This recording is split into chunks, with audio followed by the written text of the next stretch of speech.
cái helmet sticker hau ka bel zawa hi hitsu ama sabera sen ka bel man sang ber hi harlu du ka bel ta kon te bin la ko por de ore ka siam tha te la harla tak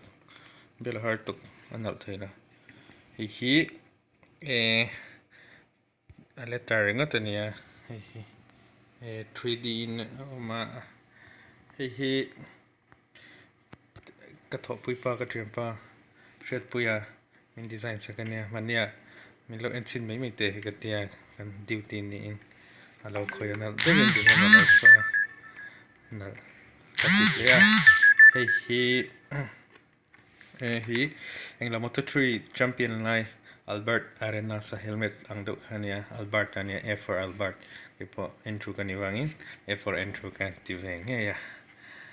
da veni tiran ka tia chuan ta hin ka bel tum na ka bel thilo hi Skywalker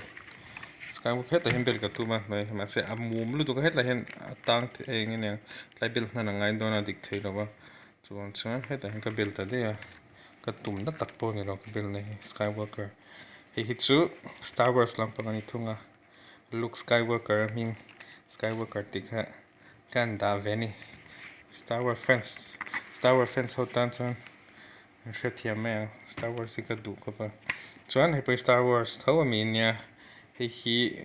Jedi Order an logo nia Jedi ho ka chu Luke Skywalker te ho kha Jedi ho Galaxy Protector Knight an nia ni ka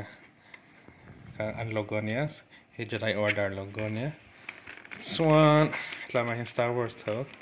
ta hin Rebel Alliance ho logo ka dan lia hipo Luke Skywalker te ho tho engla ho ka Resistance ho ka an logo ka Luke Skywalker pona helmet a abela hi abela Resistance logo hi abel ve ve hi tan Resistance logo le tan Jedi Jedi logo ka ta ni Star Wars theme do ni hi chu trasin chon vena hi print tira city prints ti bongko na son ka print tira min khoi sak tu pa min print sak tu pa ka Star Wars fan alo ni ve chuan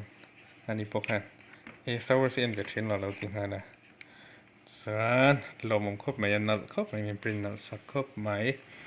te hi entrale a last night en le lo ka hei ka helmet pakhat zo gania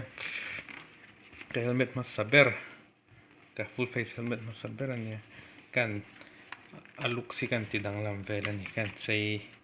velani Skywalker arang saluto ke mo kshelo king ka khumang ku ngai to lo helmet dum hi ka du lu tu ka da top de ole ka ma sei ju chei moi me me ana wow na ve